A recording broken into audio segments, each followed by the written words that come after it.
Voilà, bon ben écoutez, moi ce soir je suis pour la dernière, pour moi c'est la dernière puisque dans quelques jours je ne serai plus président du CAUE, je l'avais déjà dit il y a un mois, mais ce soir je suis quand même ravi de pouvoir venir présenter François Confinot. Alors François Confinot pour moi n'est pas un inconnu puisque nous habitons le même village. Et François, bon, je le connais depuis de nombreuses années, je ne vais pas le rappeler parce que à quelques jours près, nous ne sommes pas très loin du même âge. Mais rappelez que c'est quand même François était conseiller municipal avec moi, et quand nous avons été élus en 1983, la première des choses que m'a demandé de travailler, François m'a dit je vais m'occuper du POS, du plan d'occupation des sols. Eh bien, en fait, j'ai dit, mais très bien, c'est tout à fait, c'est très bien, puisque toi, je crois que c'est ton métier, et tu vas le faire. Et voilà que, vous savez, quand on connaît François, il te dit toujours, je m'en occuperai, mais quand je l'appelais, des fois, il me disait, ah, mais je suis en Chine, quand je l'appelais, je suis en Espagne, mais ça, c'est François. Et puis, je me suis retrouvé, bien sûr, à travailler sur le poste, et à travailler, bien sûr, sur le premier concours, le concours que nous avions fait d'architecture à Lucin.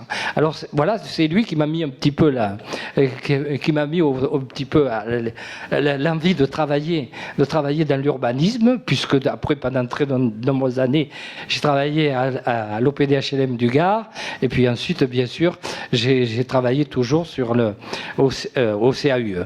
Voilà, moi, c'est François, et je voulais le présenter parce que c'est quelqu'un qui a un petit peu révolutionné, il faut le dire quelquefois, et je me souviens des Luçanais, parce que quand il a fait des modifications et des changements, il y a sa maison typique, et c'est typique, on peut le dire.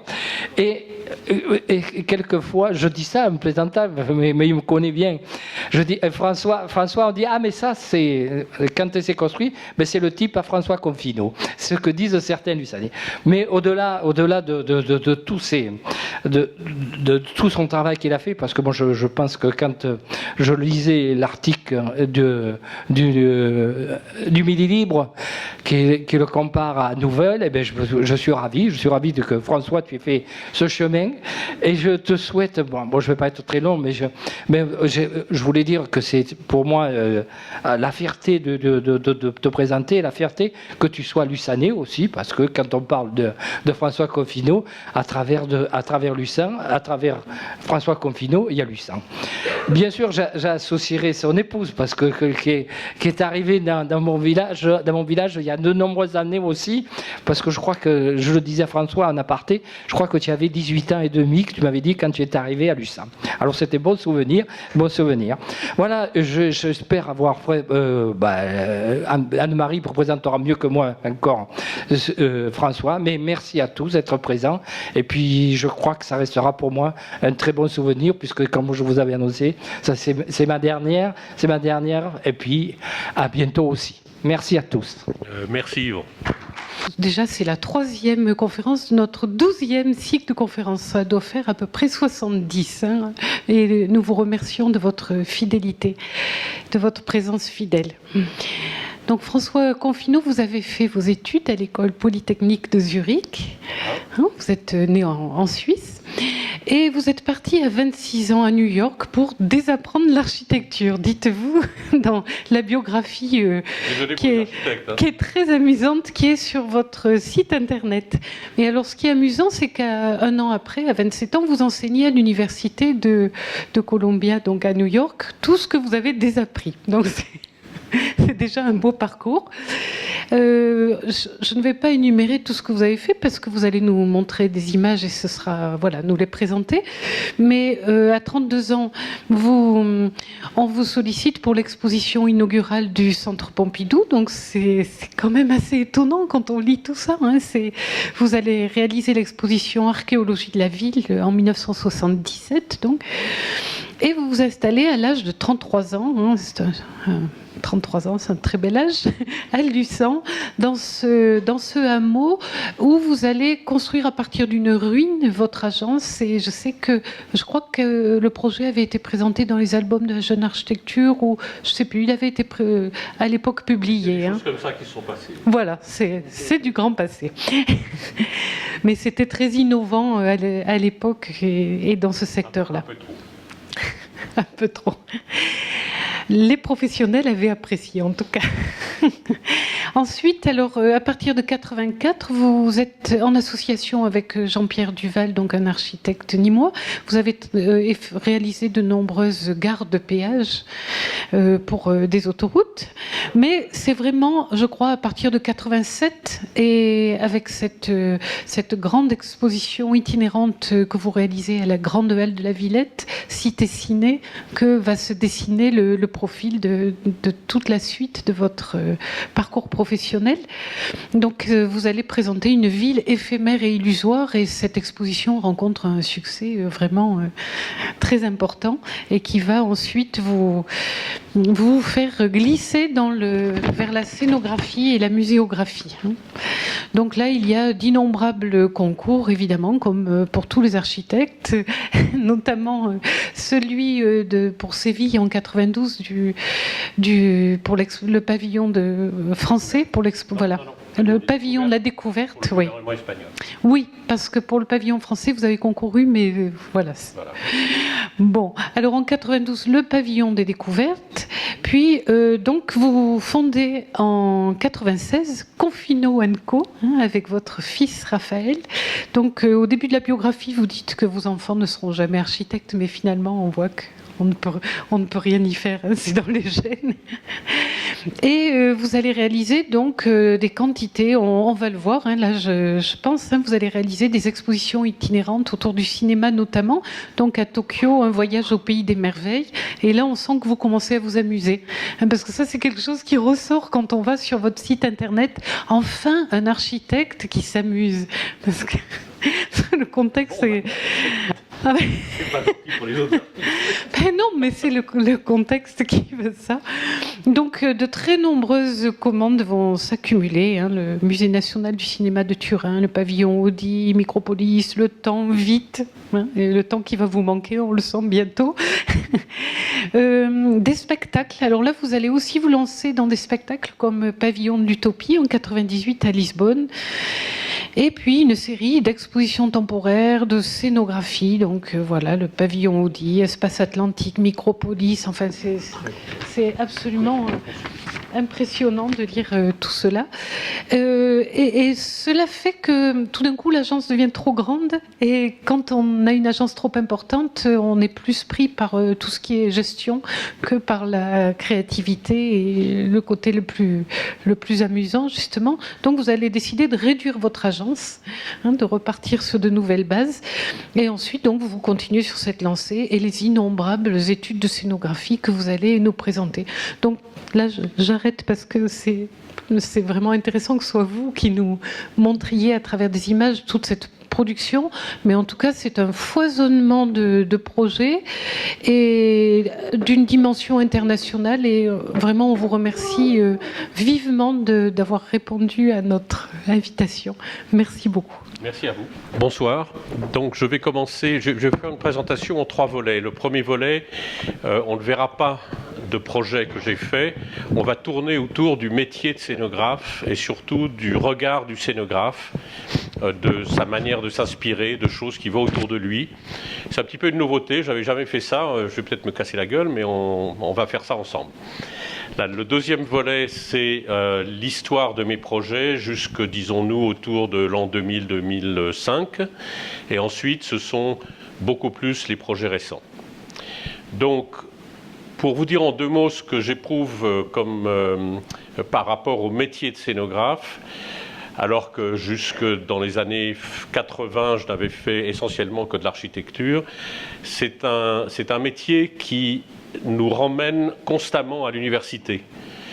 J'ai abordé des projets extrêmement différents, par exemple le musée des insectes en Aveyron. Donc pendant 2 ans, je me suis passionné pour les insectes. J'en connaissais énormément. Malheureusement, la mémoire au bout d'un moment flanche. Donc aujourd'hui, il me serait impossible de vous parler d'insectes. Ensuite, ça a été un musée des paquebots à Saint-Nazaire. Donc j'ai connu toute l'histoire des paquebots du monde.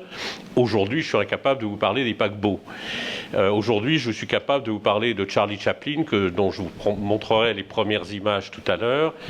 Voilà, on est toujours constamment avec le projet qu'on accompagne, et ceci pendant 1 an, 2 ans, 3 ans, parfois 5 ou 10 ans, puisque Chaplin, j'ai commencé le projet en 2008.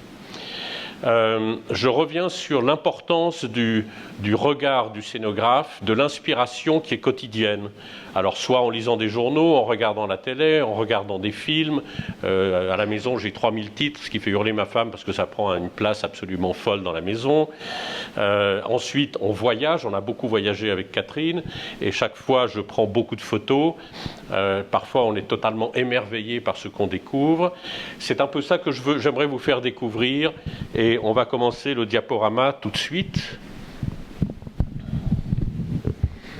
Donc, alors, véritablement, le premier contact avec la scénographie que nous avons eu, c'est parce que Catherine et moi sommes partis en 1970 à New York, qu'au bout de 2 ou 3 ans, nous avons rencontré un couple qui était des architectes utopistes, enfin pas tout à fait architectes, lui était artiste et elle écrivain, mais il faisait des projets utopistes, et c'était un groupe qui s'appelait Hausrucker, d'origine autrichienne.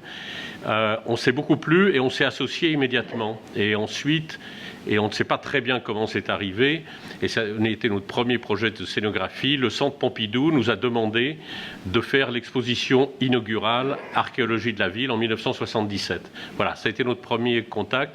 Vous verrez également quelques images rapides tout à l'heure. Alors, le métier de scénographe. D'abord, j'ai mis cette première photo, le monde est un vaste théâtre, à nous de le prendre à bras-le-corps. C'est à Montréal que j'ai découvert ça. Scénographe, c'est un métier où il faut continuellement partir en exploration. C'est un métier qui exige de l'humilité et le sens des échelles. C'est un métier où il faut souvent pousser des queues lentes.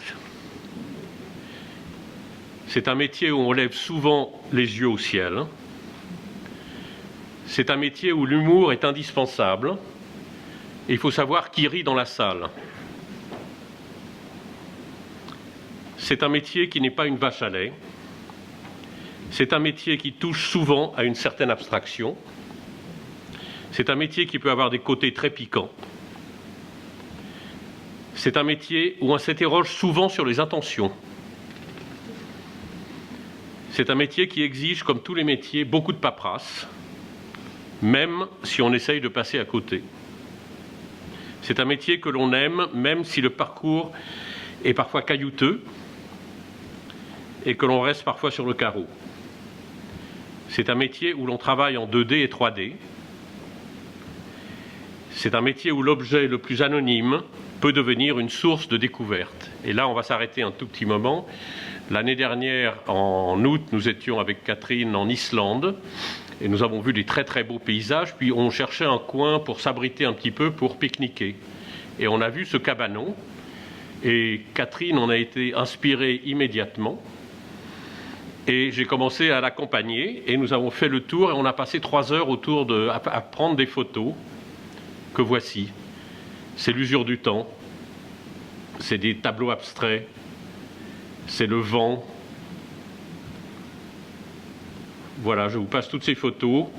Et ça, c'est l'usure du bois également. Et tout d'un coup, E.T. est passé par là, on ne sait pas pourquoi. Autre découverte en Islande, un peu plus loin, on arrive dans un petit port au nord du pays.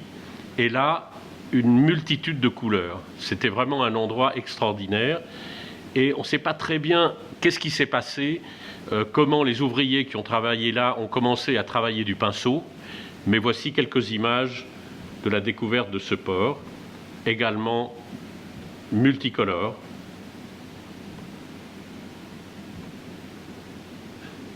Des tableaux abstraits. Alors je ne peux pas vous traduire le nom des poissons, c'est de l'islandais. Krossfiskur.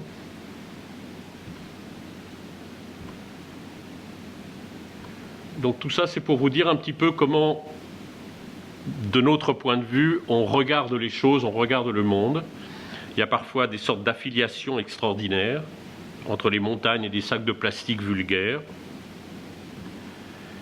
Parfois, tout d'un coup, on voit dans un morceau de machine un visage grinçant. On flirte avec l'architecture. Donc, de nouveau, des volumes de toutes sortes de couleurs. Il faut savoir parfois isoler un seul objet dans un immense espace. C'est un métier de matière. Donc là, on passe à la Guadeloupe. C'est un métier de couleur. C'est un métier de forme. L'esprit femme forte. Pourtant, elle n'est pas si forte que ça. C'est un métier de rencontre. Voilà. Le double crunch et rue Saint-John-Perse. C'est un métier d'abstraction. C'est un métier où il faut avoir un examen attentif sur les thèmes qu'on va traiter. C'est un métier où il faut observer le public et voir ses réactions. C'est un métier qui doit offrir de la sensualité et de l'exotisme. Ça, c'est un magasin porno à New York pendant les fêtes de Noël. Voilà, c'est très joli. C'est un métier de confrontation inattendue, de vision d'ensemble et parfois de zoom sur les sujets. C'est un métier dont l'architecture se masque derrière une soi-disant simplicité. Mais cette simplicité peut devenir soudainement complexe. C'est un métier dont les perspectives ne sont pas toujours évidentes. C'est un métier qui couvre de vastes sujets, pas toujours très structurés. C'est un métier qui nécessite parfois des approches très différenciées. Mais surtout, c'est un métier qui exige du concepteur de la gourmandise pour aborder des sujets très diversifiés. C'est une vitrine à New York, on va la regarder un peu plus attentivement. Donc elle parle de wrestling. Voilà, Superman. C'est un métier où il faut toujours être en éveil et balayer les idées toutes faites. C'est un métier où il faut se pencher sur le moindre détail, où il faut garder son calme et sa sérénité. C'est un métier où il faut prendre son temps. C'est un métier où il faut savoir cadrer les choses, où il faut savoir travailler en équipe, savoir se concerter en petits groupes, où il faut savoir où on met les pieds. Ça, c'est une dame visitant les ruines d'Angkor Wat et regarder les godasses.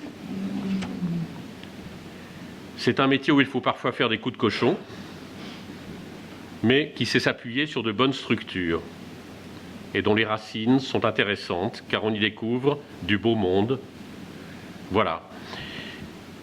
Maintenant, je vous sens un petit peu impatient parce que vous vous demandez mais où est-ce qu'il va nous emmener. Alors j'aimerais d'abord vous emmener à Budapest, parce qu'à Budapest, il y a des gens qui font d'extraordinaires vitrines de magasins, dont celle-ci est un magnifique exemple.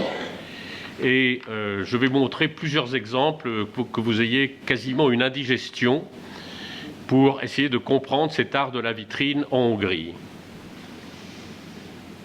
Toujours très équilibré. Les objets sont distingués. Ils sont présentés avec une élégance rare. Il y a le choix. Alors ça, je trouve cet ensemble chaussettes-chaussures absolument superbe. Donc je les ai achetés. Voilà, les poupées, c'est déjà plus facile. Mais alors, pourquoi des tomates avec des lunettes? Pourquoi la main gratte le fond du lavabo? Peut-être qu'il est déjà sale dans la vitrine. Les fruits et les robinets, alors ça, ils adorent. Alors les fruits, il y en a partout. Les poissons et les lunettes, on a toujours vu que, voilà, moi je connaissais les serpents à lunettes, mais les poissons à lunettes, je ne connaissais pas. Les petites culottes aussi, c'est très joli, de bon goût. Voilà, on va aller un petit peu plus rapidement maintenant, mais les cintres, je trouve aussi particulièrement intéressants. Et pourquoi est-ce que je vous ai montré ça? Parce que j'ai découvert, dans un voyage que j'ai fait en décembre dernier à Melbourne, un musée qui s'appelle Acme. Alors Acme, c'est peut-être pas de très bon goût en ce moment, c'est Australian Center for the Moving Image, donc à pas confondre. Et ce musée a pris exemple sur les vitrines de Budapest pour faire de la scénographie. Voilà ce que ça donne. Une confusion totale, l'impossibilité de se fixer sur un écran en particulier, une surabondance sans aucun ordre. Voilà. Et alors, après avoir vu l'intérieur du musée, on comprend comment est l'extérieur. Il est absolument dans la même optique. Également très bordélique, mais alors avec un sens rare, et là je ne manipule plus l'humour, je parle sérieusement. On a vu avec Catherine un musée, le musée Guggenheim à New York, avec un artiste qui s'appelle Cattelan, Maurizio Cattelan, et qui s'est emparé de l'espace central du Guggenheim pour suspendre toute une série d'objets, et qui était une sorte, il a fait cette exposition comme une sorte de résumé de sa vie. Donc voilà ce que ça donne, c'est très étonnant. Alors le pape, voilà. Et regardez également l'intérêt des visiteurs qui regardent attentivement. Voilà, on trouve des curiosités. Et devant, c'est un vrai oiseau qui s'est introduit dans le Guggenheim. Ensuite, quelques signes hitlériens. Et une dame qui répond à Hitler. Voilà. Voilà, donc ça, pour moi, c'était une exposition magnifique, on a beaucoup aimé, et c'est également, bien entendu, toutes les expositions qu'on va voir, des sources d'inspiration.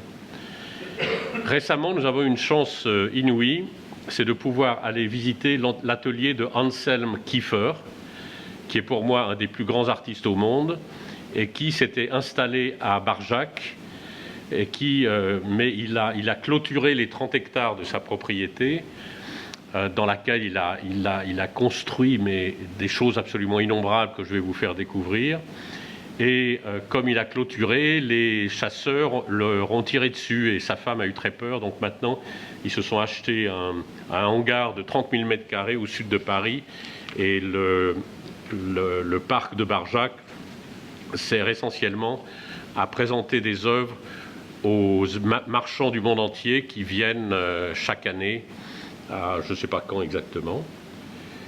Donc, alors ça, c'est un tuyau qu'il a construit parce que la maison de ses enfants est à droite et la salle à manger est à gauche. Et c'était pour passer des chambres des enfants vers la maison qu'il a construit ce tuyau. Dans le parc lui-même, il expose des œuvres, c'est toujours des œuvres gigantesques, et il a construit donc chaque fois une œuvre et une petite baraque. Et bien entendu, sans demander de permis de construire. Donc à ce jour, il a 800 m² où il a travaillé sans permis de construire. Et le maire de Barjac, ça le faisait marrer parce qu'il a une très grande admiration pour cet artiste. Donc voilà, on va voir quelques photos de ses œuvres qui se voient aussi bien de loin qu'en zoomant sur elles. C'est une œuvre majeure. Il a construit également de très nombreuses serres, tout aussi illégalement. Avec l'appui de chaque langue. Avec L'appui de chaque langue. Oui. Quand même. Voilà. Ici, une œuvre qui dégouline, vous voyez, elle dégouline ici, et on va savoir pourquoi après. Voilà, elle tombe dans un souterrain, parce qu'en fait, on marche à l'horizontale sur un rez-de-chaussée, mais on ne se doute pas qu'il y a plein de souterrains dessous, avec des sortes de, excusez-moi le mot, mais de dégueulements de terre qui jaillissent, et ça donne une force à cet espace absolument inouï. Et là, un espace qui a été fait par l'artiste Leb, un de ses copains, et qui représente une application de 5 tonnes de cire d'abeille contre les murs. Toujours des souterrains. Et puis, tout d'un coup, un immense théâtre qui a été moulé avec des containers. Alors malheureusement, on l'a vu sans lui, donc je ne peux pas tout vous expliquer. Mais voilà le hangar où il vient chercher les œuvres avec des camions. Et puis tout d'un coup, il y a des toutes petites choses. Voilà, ça c'est un trait à l'or dans de la terre. Une autre œuvre. avec des lits. Ici, on est en dessous, dans le souterrain, où dégoulinait la toile du dessus. Un immense palmier. Des petits tanks. Et quand on sort de ce labyrinthe, on découvre au loin quasiment une sorte de ville genre new-yorkaise dans le paysage. Ça, ce sont des œuvres qui ont été exposées au Grand Palais à Paris, de tours brinque-ballantes. Donc c'est une expérience formidable. Malheureusement, on ne peut pas le visiter très facilement, mais parce que les conditions de sécurité ne sont pas là. Et puis le dernier hangar, qui est le hangar des mariés. Voilà, on arrive au bout de la première partie et on va aller dans l'historique des expositions. Ça, c'est la première exposition que nous ayons faite. C'était pour l'ouverture du Centre Pompidou.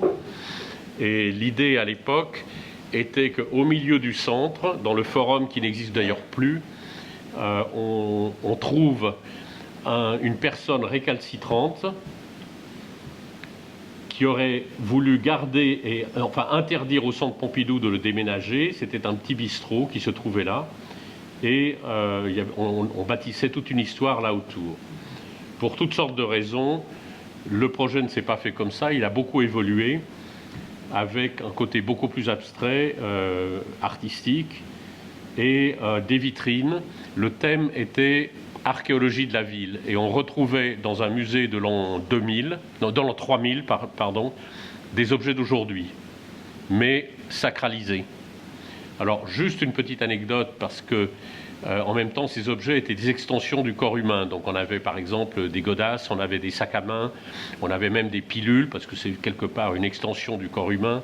Il y avait des ciseaux, il y avait des armes à feu. Et donc, Catherine, ici présente, était en charge d'aller chercher les objets à exposer.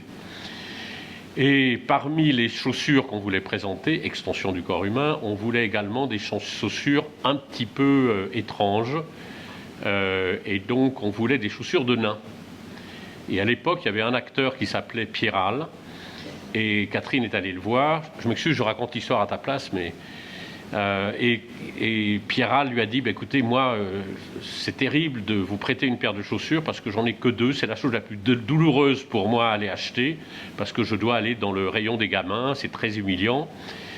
Et donc, Pierral lui dit, écoutez, je vous en prête une paire, mais alors j'y tiens comme la prunelle de mes yeux. Donc, je vais vous l'amener moi-même la veille de l'ouverture de l'exposition et je viendrai la chercher le dernier jour.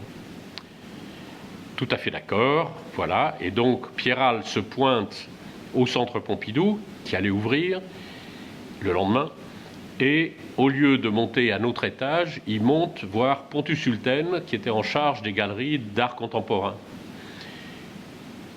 Il était très connu à l'époque, donc la secrétaire de Pontus Sulten lui dit, écoutez, il y a monsieur Pierral qui aimerait vous voir. Pontus Sulten ne peut pas lui dire non. Et donc, il le reçoit. Et Pierral arrive et lui dit, voilà les chaussures. Alors Pontus Sulten dit, merci beaucoup, et il fait mine de rien. Pierral ressort, Pontus Sulten prend les chaussures et les fout à la poubelle. Voilà, c'est une des anecdotes, mais il y en a 1000 sur ce projet. Donc voilà quelques vues, par exemple une vitrine ici qui était remplie de pilules sur lesquelles on pouvait marcher. D'autres vitrines ici, et c'est une vitrine c'est une exposition que Giscard d'Estaing a refusé d'inaugurer parce qu'il la trouvait totalement décadente. Il n'avait peut-être pas tort. Ensuite, une exposition qui a ouvert en 87 à la Grande Halle de la Villette sur le cinéma et la ville, mais la manière de représenter la ville dans le cinéma de fiction. Donc, sur 6000 m², on a construit des décors de ville avec différentes thématiques et on projetait des extraits de films sur des grands écrans. À l'époque, la vidéo était balbutiante et donc on a dû inventer des systèmes de projection en continu en 35 mm. C'était assez compliqué. Et pour qu'il n'y ait pas d'interférence de son entre les différents espaces de l'exposition, eh bien, nous avons eu recours pour la première fois dans une exposition grand public à des casques, et on recevait le son par des casques à infrarouge. Voici quelques vues de l'exposition.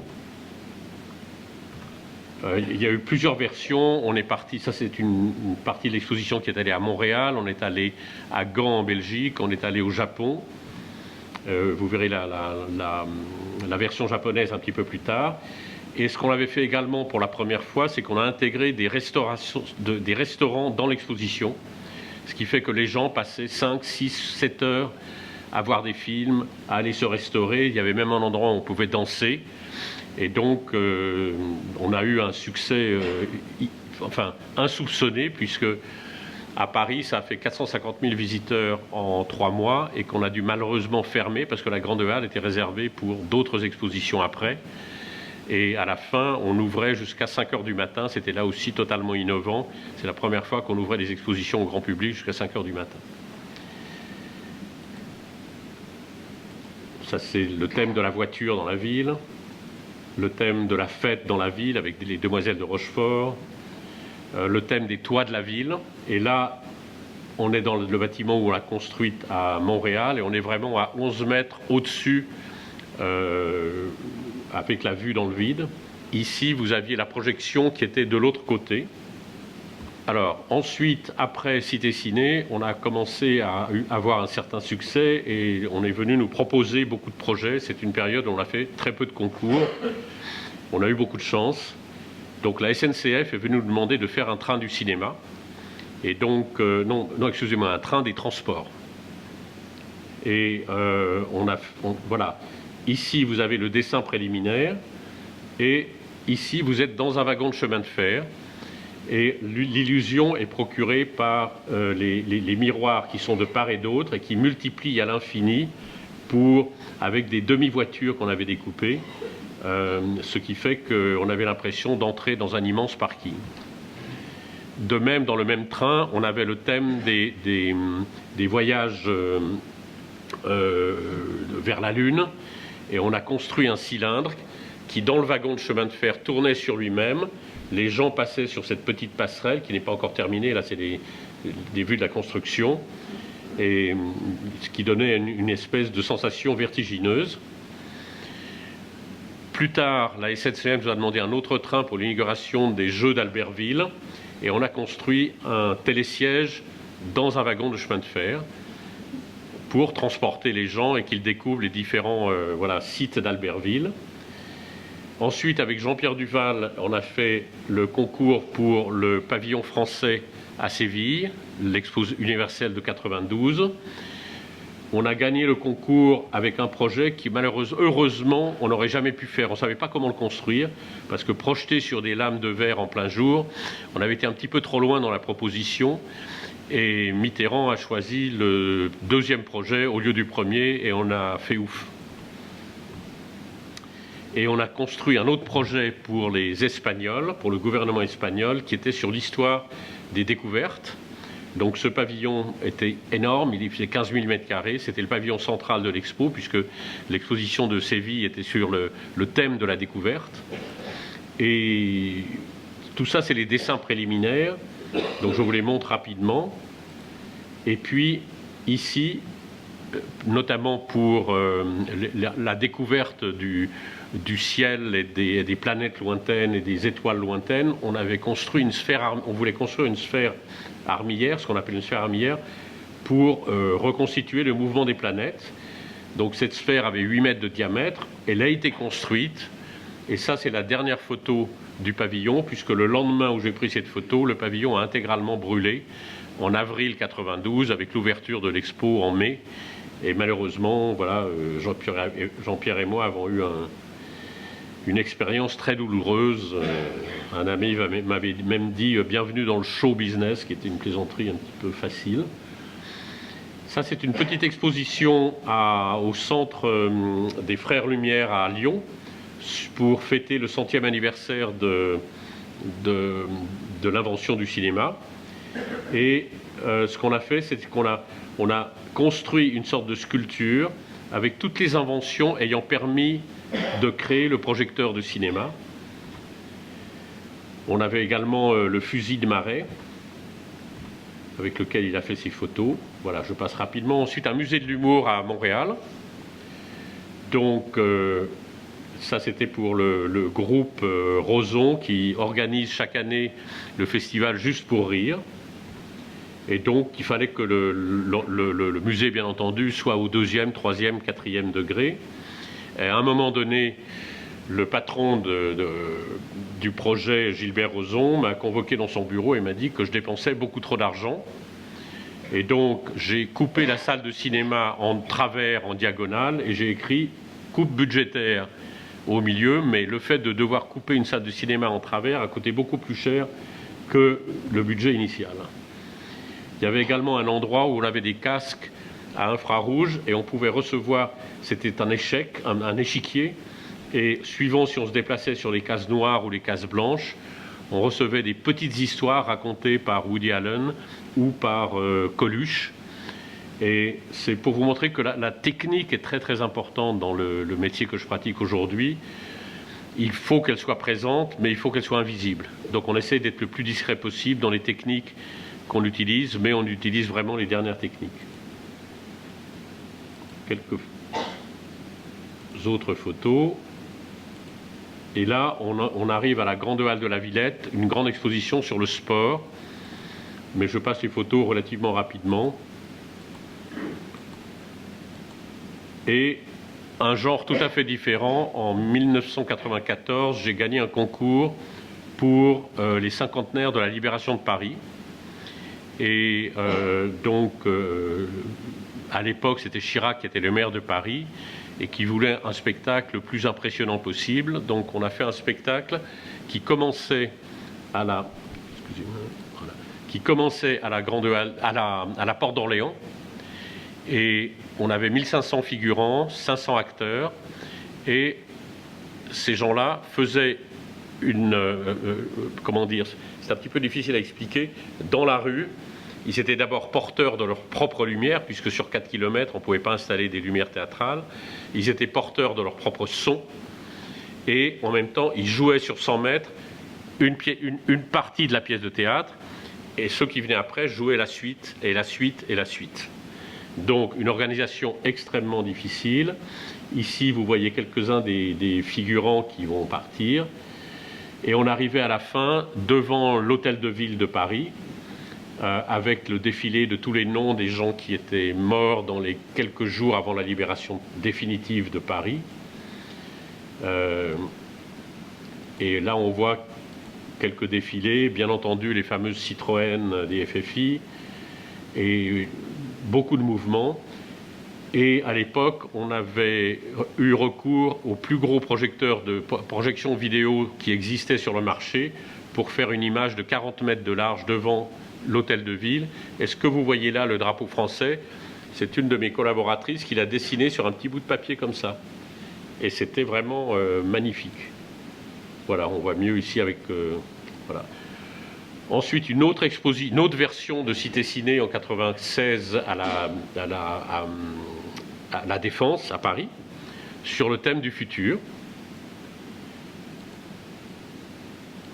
avec du cinéma de science-fiction et une espèce d'énorme machine qu'on avait construite qui venait au plafond regarder les gens, et c'était Big Brother. De nouveau, quelques dessins de la conception.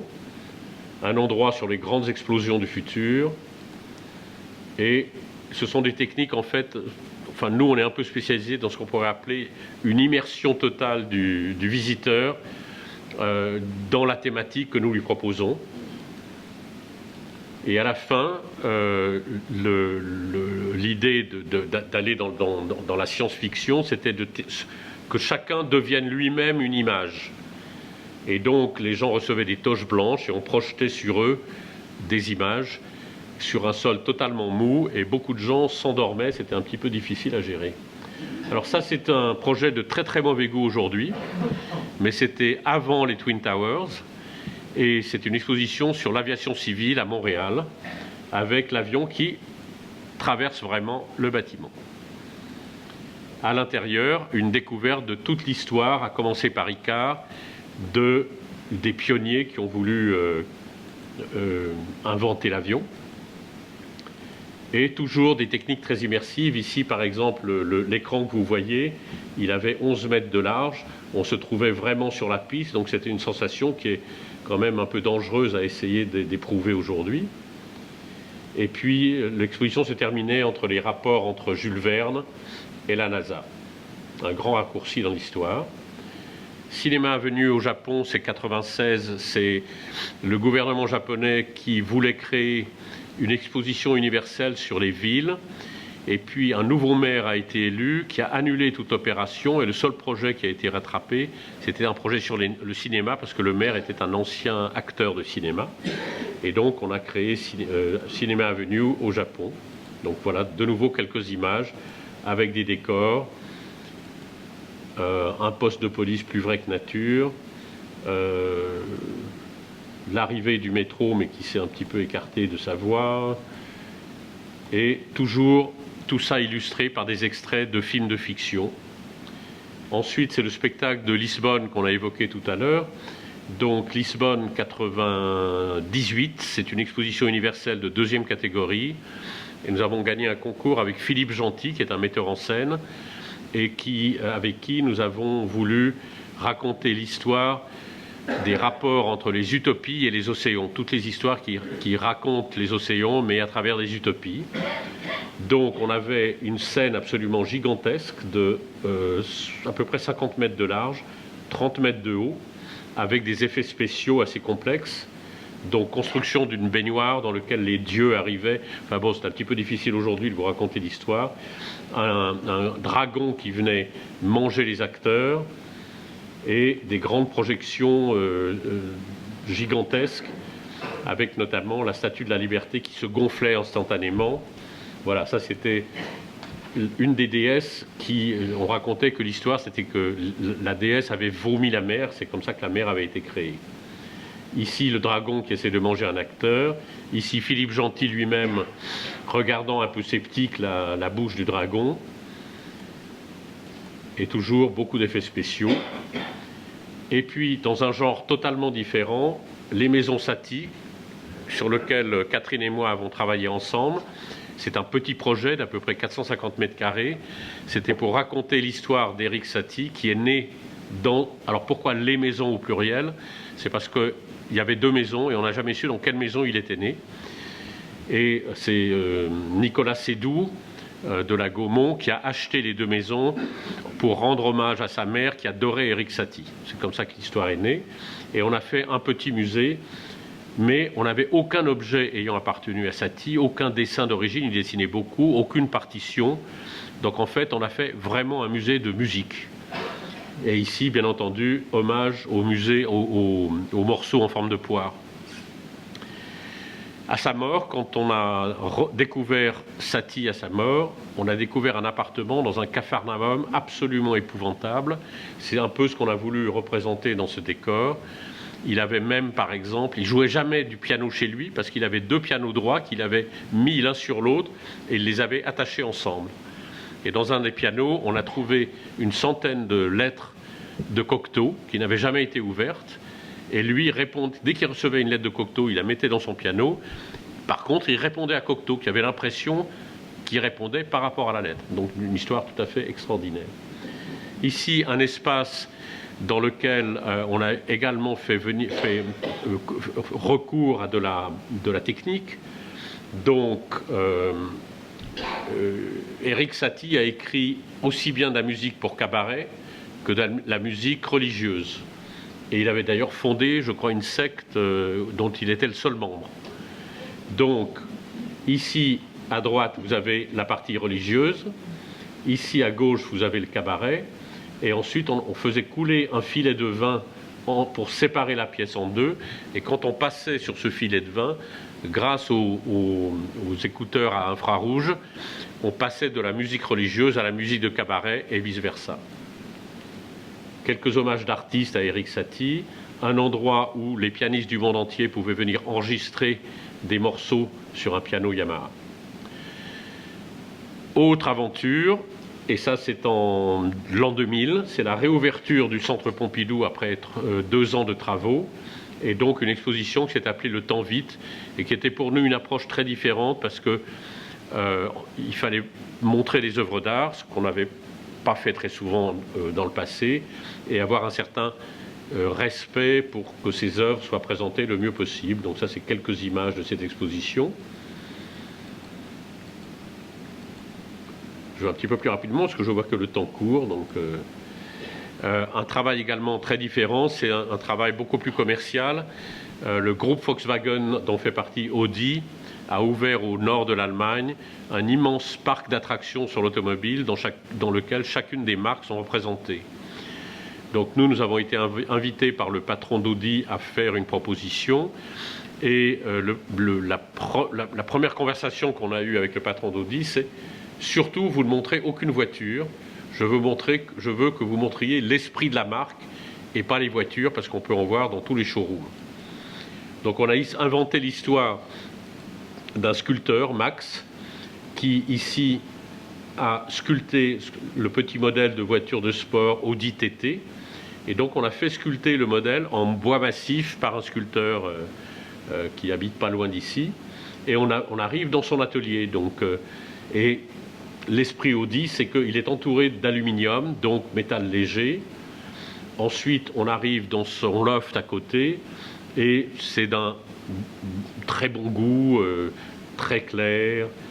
Voilà, sa salle de bain, sa chambre à coucher. Et ensuite, les 4 saisons, parce que Audi, c'est les 4 saisons, 4 roues motrices, etc., etc. Donc le piano jouait automatiquement les 4 saisons. Ils ont quand même voulu montrer ce petit modèle qui venait de lancer. Et ensuite, dans un immense paquet surprise, les gens s'asseyaient ici. Et tout d'un coup, l'obscurité arrivait. Magie, le paquet disparaissait. Il y avait un prototype tout à fait extraordinaire, mais qui apparaissait 5 secondes. Donc ça, c'est une reprise légère ensuite du même pavillon quelques années plus tard, mais on va passer plus loin au musée du cinéma de Turin. Donc Turin est une ville dans laquelle habitait une madame qui s'appelait Prolo, et contrairement à ce qu'on peut croire, elle était très riche, et là, elle a constitué une immense collection d'objets autour du pré-cinéma, du cinéma. C'est aujourd'hui la plus grande collection au monde. Elle est morte en 96 et donc elle a légué toute sa collection à la ville. La ville avait au centre-ville ce bâtiment qui s'appelle... Où est-ce qu'elle est ma flèche? Là. Alors ce bâtiment s'appelle la Mole Antonelliana. C'est le bâtiment vraiment symbole de la ville de Turin. On a commencé à le construire en 1860. C'est la communauté juive qui a eu des droits de citoyens à part entière à partir de la moitié du 19e siècle et qui a décidé de faire la plus belle synagogue au monde. Et donc, ils ont commencé à la construire avec cet architecte, mais un modèle assez classique, avec une coupole relativement basse. Puis chaque année, l'architecte arrivait avec de nouveaux croquis et disait « mais si on faisait un petit peu plus haut, un petit peu plus haut, un petit peu plus haut ». Et finalement, le bâtiment a terminé sa construction à 165 mètres de haut. Et avant la Tour Eiffel, c'était le bâtiment le plus haut du monde. Et aujourd'hui, c'est le bâtiment du monde, le plus haut du monde en construction traditionnelle, c'est-à-dire en briques. Voilà. Et donc, la ville ayant ce bâtiment qui n'a... Enfin, alors, oui, ce qu'il faut raconter aussi, c'est que ce bâtiment n'a jamais été utilisé parce que la communauté juive, en 1890, quand le bâtiment a été achevé, n'avait plus un rond et ils l'ont laissé vide. Jusqu'en 1996, mort de Madame Prolo, et ils se disent, et si on en faisait un musée du cinéma? Et c'est là qu'ils m'ont demandé, parce que j'avais de l'expérience dans le domaine du cinéma, d'imaginer un projet. Donc, moi j'étais très intimidé, parce que d'abord c'est un bâtiment antinomique avec le cinéma. Pour moi, le cinéma, c'est une projection horizontale. Or, le bâtiment est essentiellement vertical. Donc, je vais vous montrer ce qu'on a essayé d'en faire, quelques croquis préliminaires. Voilà, et ça c'est l'espace central qui mesure 80 mètres de haut. Ici, on aperçoit des câbles et c'est un ascenseur qui monte à 160 mètres au milieu du bâtiment. Et le bâtiment est constitué ici par une rampe qui monte dans l'espace de 80 mètres, donc qui permet de faire des expositions temporaires. Et en contrebas, il y a des espaces qui étaient vides et qu'on a surnommé des chapelles, puisque voilà, il y a certaines chapelles de cinéma, et chacune des chapelles est thématisée. Alors, autre difficulté, je reviens légèrement, voilà, ici vous voyez le bâtiment dans l'obscurité, avec les projections sur des écrans comme ici, par exemple, ici, voilà. Et ici, vous le voyez en pleine lumière. Le problème du bâtiment, c'est que l'architecte des monuments historiques a voulu m'interdire d'occulter les fenêtres. C'est un bâtiment qui est plein de fenêtres.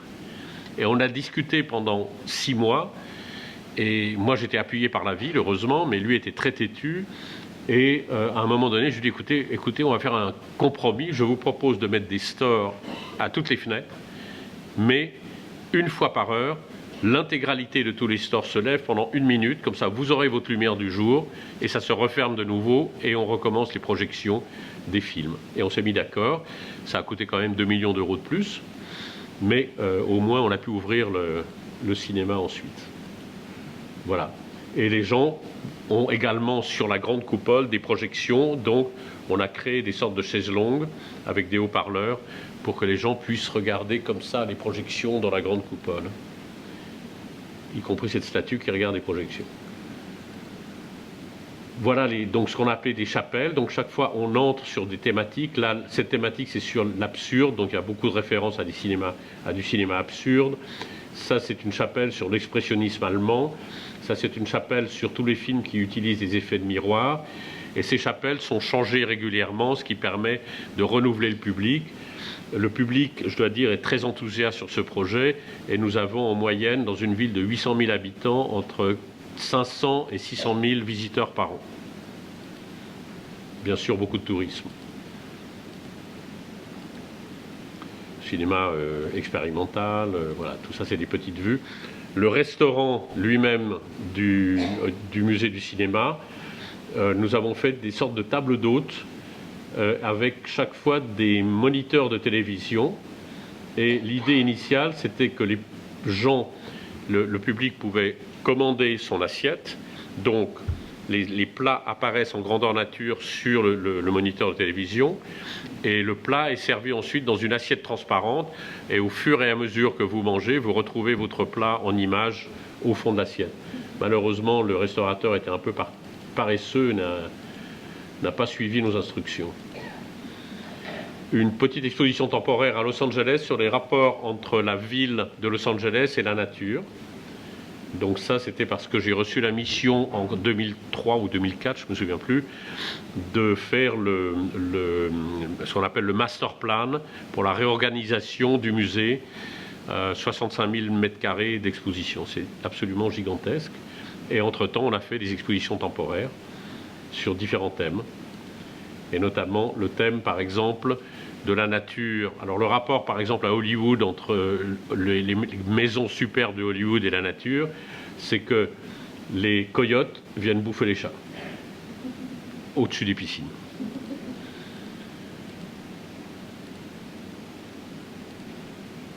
Voilà, quelques vues de l'exposition. Ensuite, le musée des paquebots à Saint-Nazaire, qui s'appelle l'Escale Atlantique, dans lequel j'ai travaillé avec l'architecte François Seigneur, qui malheureusement n'exerce plus l'architecture aujourd'hui. Et l'idée, c'était parce que c'est Saint-Nazaire, de reconstituer l'intérieur d'un paquebot, et pour qu'on recompose l'histoire. Donc ici, vous êtes dans la cale du paquebot. Ici, à l'entrée, on a mis des miroirs pour avoir l'impression qu'on entre dans la coque, mais qu'elle se prolonge à l'infini. Et on peut aller ensuite sur le balcon. Alors François Seigneur, lui, s'est occupé de toute la partie, entre guillemets, extérieure, puisque là, on est quand même à l'intérieur d'un bâtiment. Il faut que je vous dise 2 mots sur ce bâtiment. C'est une ancienne base navale de sous-marins nazis. Et elle est construite avec une telle épaisseur et une telle hauteur des dalles, etc., qu'elle est absolument indestructible.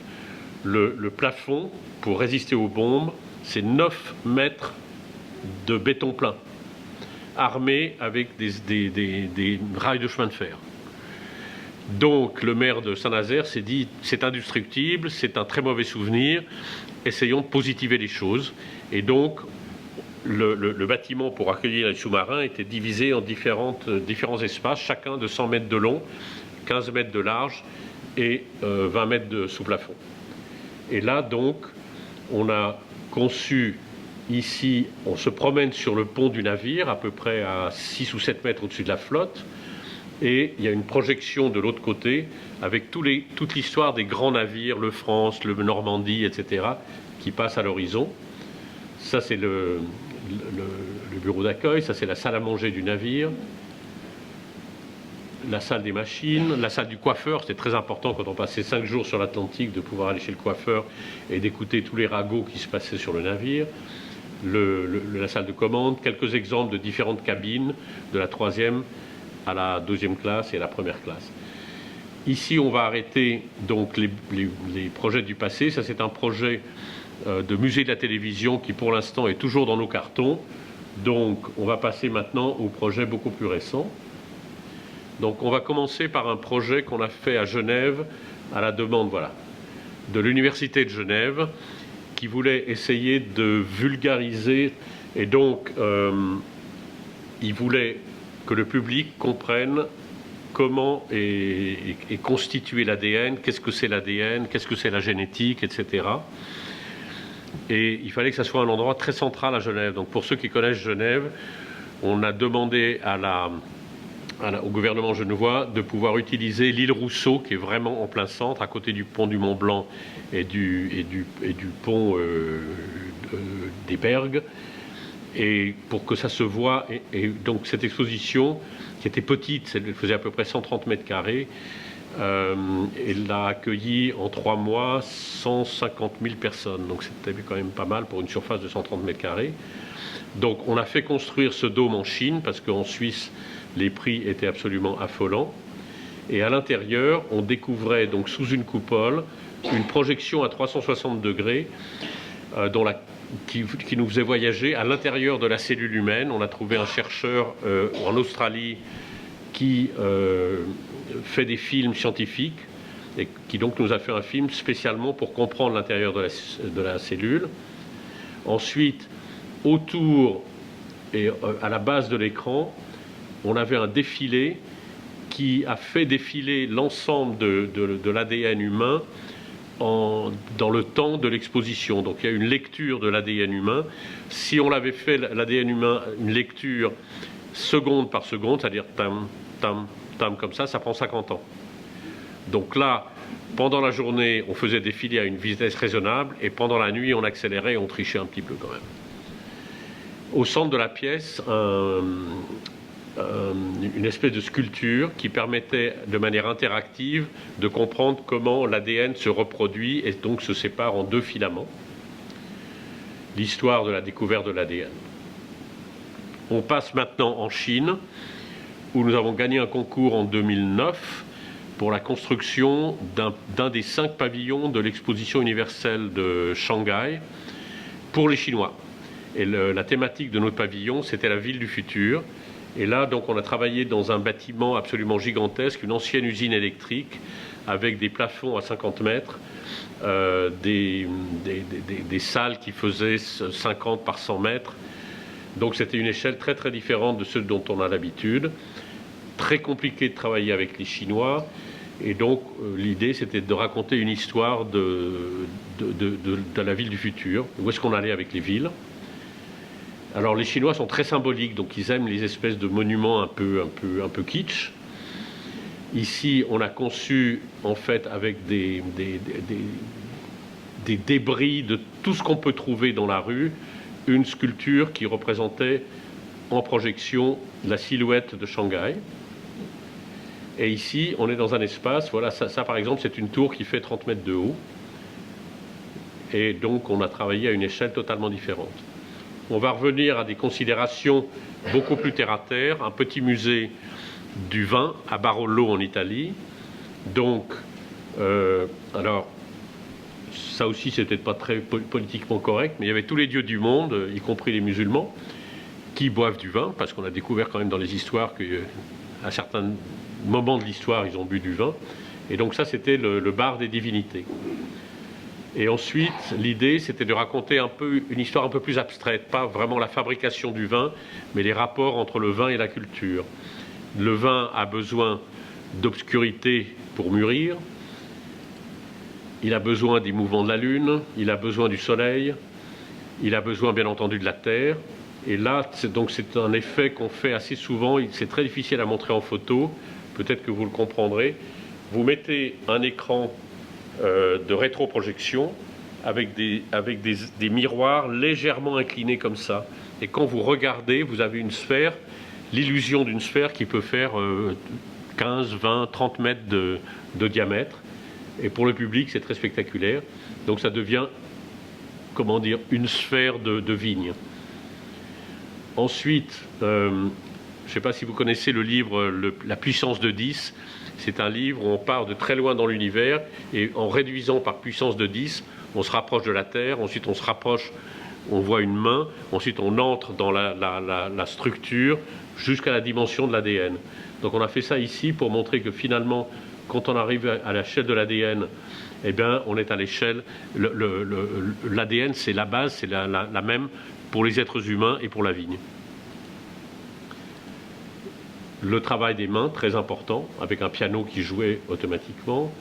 Quelques galeries du musée. Ici, une galerie où on regarde par cette fenêtre. Et ici, ce qu'on a fait, pour montrer le changement du paysage à travers une année, c'est qu'on a mis une caméra qui a photographié le paysage pendant un an, une fois par jour. Et ensuite, on a fait le montage beaucoup plus rapide et on voit le paysage se changer, la neige arriver, disparaître, les feuilles du printemps arriver, etc. Et on comprend bien comment le paysage se transforme au fur et à mesure. Les rapports entre la peinture et le vin, donc on entre ici dans l'atelier d'un peintre, mais on va entrer également dans sa cuisine. Donc ici, dans la cuisine, il y a un cuisinier qui s'engueule avec la cuisinière qui est à l'autre côté. Et ensuite, les rapports entre le cinéma et le vin, donc des extraits de films. Et puis, on arrive ensuite c'est dans un château, le château de Barolo. Et on arrive ensuite dans la salle où la marquise recevait les grands noms du vin. Elle faisait venir des gens de Bordeaux, de Bourgogne, etc. Donc, une table de banquet est mise. Malheureusement, on ne pouvait pas garder les acteurs, parce qu'à l'inauguration, il y avait vraiment des vrais acteurs qui étaient assis sur ces chaises, qui conversaient autour du vin. Donc ici, on a mis un miroir. Et en fait, ce n'est pas un miroir, on va s'en approcher. Ah, pardon. Mais en fait, c'est une rétroprojection. On a filmé les acteurs quand ils étaient assis à la table. Et maintenant, par rétroprojection, on les voit dans le miroir lui-même. On a souvent recours à des petites astuces comme ça. Le musée de l'automobile de Turin, qui a ouvert il y a 2 ans, qui est notre plus gros projet, 12 000 m². Et il y avait une collection qui était la propriété de la Fiat, de très très nombreuses... j'ai tout essayé. Et cette collection était poussiéreuse, toutes les voitures étaient alignées les unes à côté des autres, il y avait une petite étiquette, on donnait les chevaux, la vitesse, etc. Et nous, ce qu'on a voulu faire, c'est que... Alors ce musée végétait complètement, il faisait 30 000 visiteurs par an, et nous, on a voulu que le musée s'ouvre à toute la famille, pas seulement aux machos de 40 ans qui s'intéressent aux bagnoles. Et donc, on a raconté à travers l'automobile l'histoire du XXe siècle. C'est ce que je vais vous montrer tout à l'heure. Simplement, je vous montre 2 ou 3 photos de voitures sous bâche avant l'ouverture du musée, parce que je trouve qu'elles sont assez fascinantes. Voilà, alors on a commencé donc la présentation de l'histoire de l'automobile par l'engin que Léonard de Vinci avait imaginé, avec un moteur copié sur un mouvement d'horlogerie. Il n'a fait que les croquis, mais avec une université, on est arrivé à reconstituer l'engin. Je pense qu'il n'aurait pas pu faire se mouvoir sur plus de 3 ou 5 mètres, mais c'était un bon début. Et toutes les autres utopies, parce qu'il y en a eu beaucoup, même Dürer a dessiné des sortes de chars automobiles. Et on entrait ensuite dans un espace où il y a cet engin qui lui-même était à chevaux, et vers 1860, un ingénieur a monté dessus un moteur à vapeur. Donc la présentation, c'est qu'on les voyait d'abord avec les chevaux, et ensuite les chevaux disparaissaient comme des fantômes, et on voit l'engin se mouvoir avec l'engin à vapeur. Le problème d'un musée de l'automobile, le paradoxe, c'est que toutes les voitures sont immobiles, figées, et on essayait, nous, dans nos présentations, au contraire, de les montrer en mouvement le plus souvent possible. Donc ici, le Fardier, non, c'est pas le Fardier de Cuno, c'est la Jamais Contente. C'est une automobile qui a été construite en 1896, électrique, et qui a fait du 112 km/h à l'époque, donc extrêmement innovante. Et pour la montrer en mouvement, derrière, ici, il y a un panneau, comme on faisait dans les premiers films, où on avait des panneaux qui tournaient comme ça, et ça donnait l'impression du mouvement. Ensuite, voilà la présentation des anciennes automobiles, parce que la collection est faite aussi de beaucoup d'anciennes automobiles. On les met dans un garage, mais pour donner de la vie au garage, on entend tous les ouvriers qui sont en train de réparer, les sons, etc., des échanges de passement à la clé à molette, etc., etc. Ensuite, on arrive dans la période de 1910, et en 1910, c'est les futuristes, les peintres italiens, qui se passionnent pour la vitesse. Donc là, on a essayé de faire la présentation en rendant un hommage aux futuristes, avec notamment un peintre qui s'appelait Balla, par exemple. Et donc, on a fait une grande fresque futuriste au mur. Et puis, voilà, cette sculpture qui est assez connue, le nom du sculpteur m'échappe, mais Boccioni. Et ensuite, les années 30, et les femmes commence à conduire très souvent des automobiles, notamment Isadora Duncan. Là aussi, de la musique des années 30 avec des petites silhouettes, mais qui sont des petits robots qui jouent. Ça donne du mouvement, donc toujours la recherche du mouvement. Des extraits de films sur l'histoire de l'automobile, là certains l'aiment chaud. Ensuite, on arrive à la période où Le Corbusier imagine sa cité voisin, je crois que ça s'appelait le plan voisin. Et en même temps, Le Corbusier se passionne pour les ingénieurs automobiles, et notamment un ingénieur qui s'appelait Voisin. Et il possédait une Voisin comme automobile. Elles étaient dessinées par des ingénieurs de l'aviation, ce qui explique un petit peu leur forme très aérodynamique.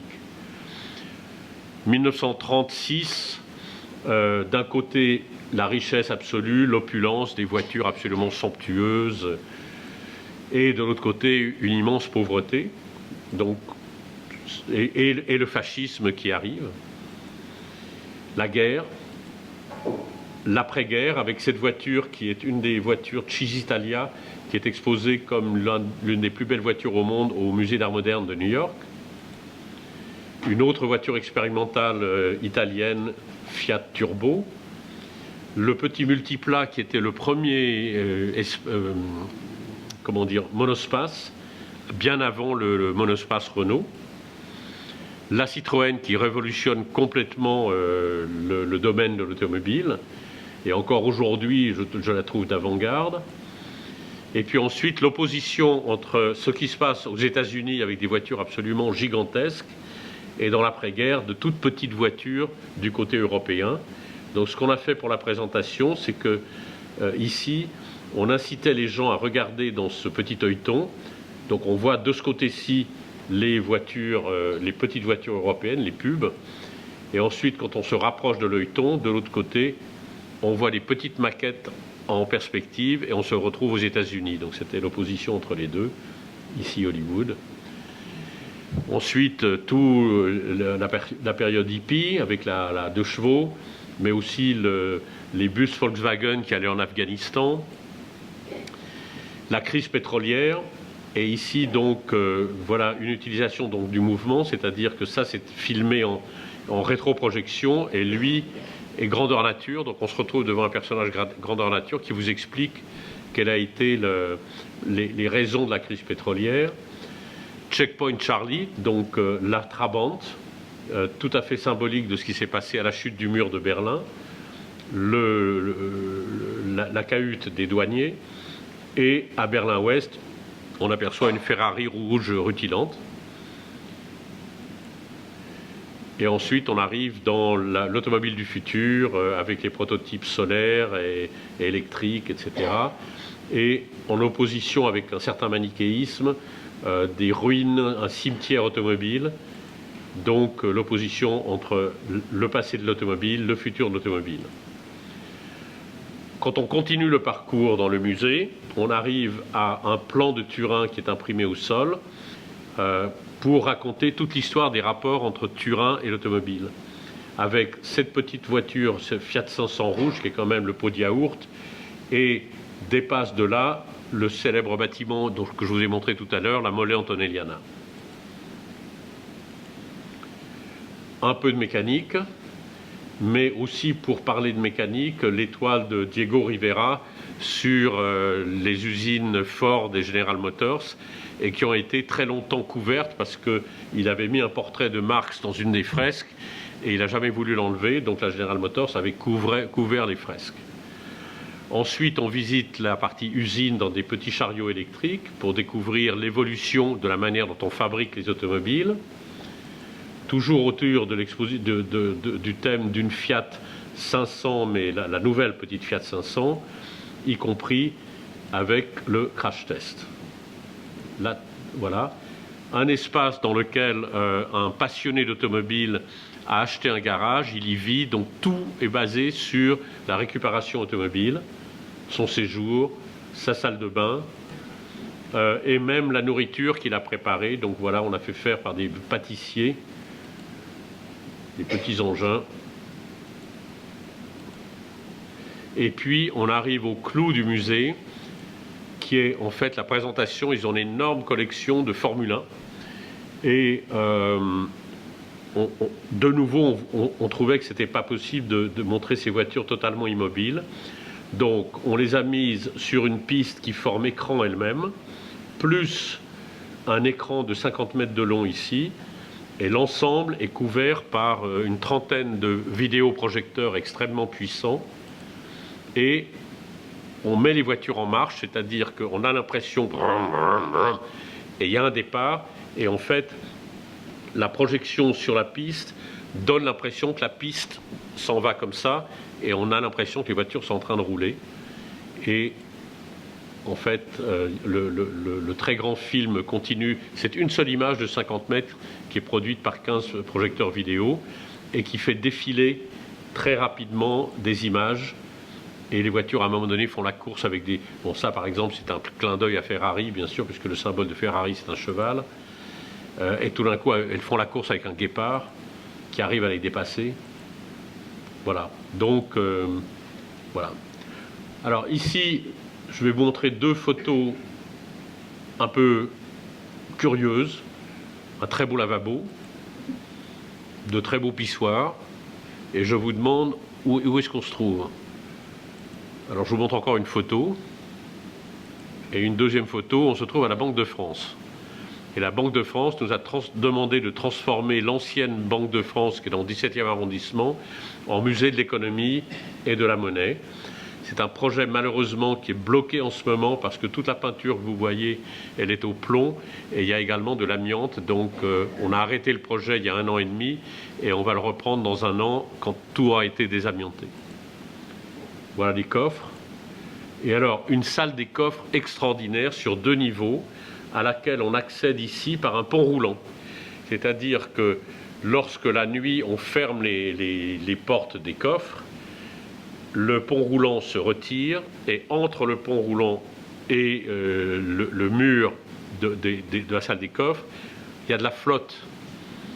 De telle manière que si quelqu'un voulait cambrioler et creuser un tunnel, il meurt noyé. Voilà, ça c'est quelques exemples de ce qu'on va faire là-bas. Donc ça c'est le hall d'entrée, très impressionnant. Et on va faire des projections dans le hall d'entrée. Donc on s'aperçoit que même sur des murs qui sont a priori en briques foncées, avec les projecteurs d'aujourd'hui, on arrive à faire des images extrêmement claires et spectaculaires.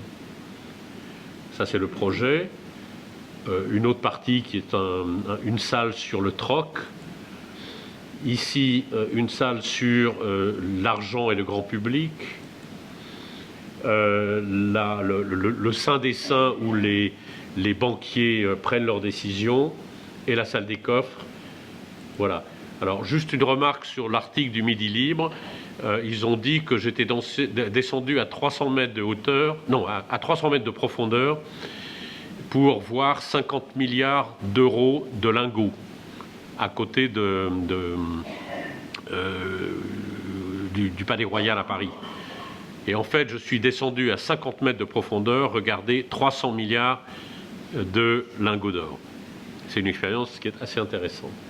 Un petit musée que nous avons ouvert l'année dernière, qui est le musée de l'épingle et de l'aiguille en Normandie.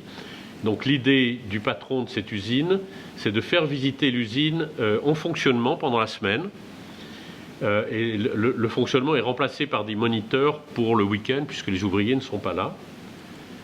Ce qui m'a intrigué dans ce musée, ce qui m'a, enfin disons, incité à trouver des idées, c'est parce que je trouvais que l'objet, l'épingle et l'aiguille, c'est des objets tellement dérisoires, comment les monter dans un endroit qui mesure 1500 mètres carrés.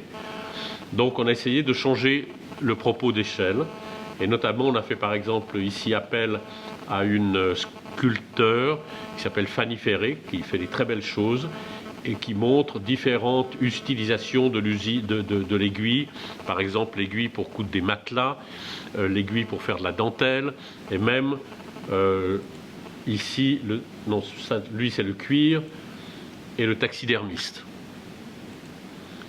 Ensuite, présentation plus classique sur le passé industriel de la Normandie.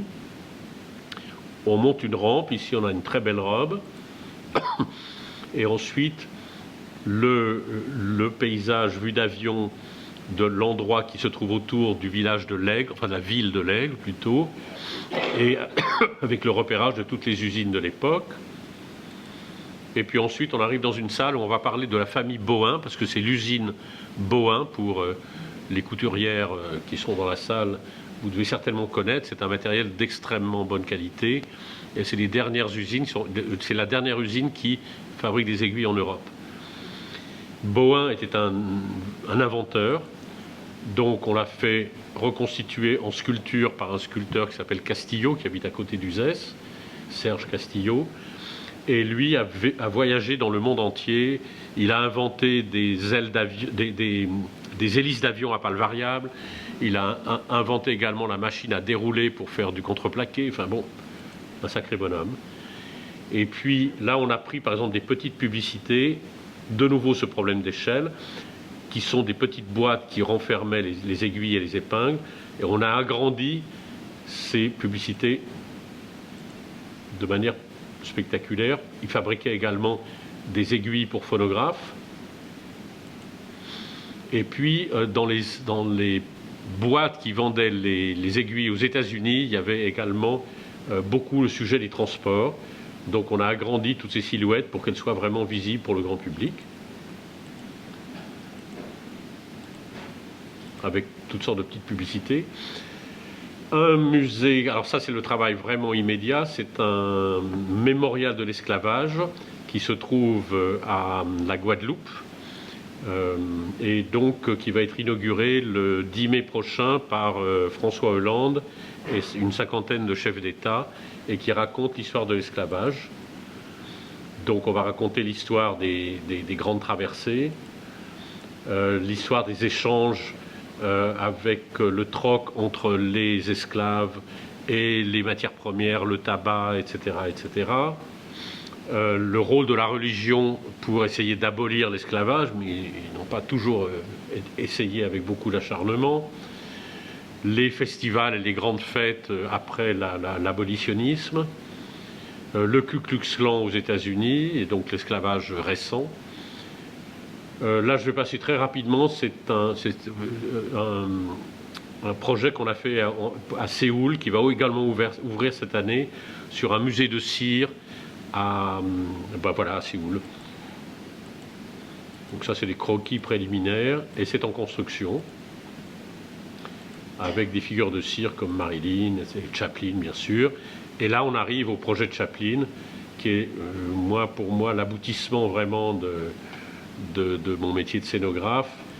Donc le projet de Chaplin va se trouver dans la maison où il a habité à partir de 1953 à Vevey, entre Lausanne et Montreux, en Suisse. Pourquoi il est arrivé là en 1953? C'est parce qu'il a été désigné comme communiste par le macartisme, et quand il a pris le bateau en 1952 avec sa femme Ona et ses 8 enfants pour traverser l'Atlantique pour faire un voyage à Londres où il était né, il a reçu un télégramme sur le bateau lui interdisant de revenir aux États-Unis. Bon, il l'a très très mal pris, bien sûr, et donc il a cherché à s'établir d'abord à Londres, mais il n'a rien trouvé qui lui plaisait, et il a trouvé ce manoir qui fait 1500 mètres carrés, et il l'a immédiatement acheté avec un immense parc qui fait 12 hectares. Voilà, on voit ici un des aspects de la maison. Ça, c'est le hall d'entrée. Et donc, ce qu'on a fait pour raconter l'histoire de Chaplin, on a dû d'abord, c'est vrai, là je suis aussi retourné à une sorte d'université pour essayer de comprendre Chaplin.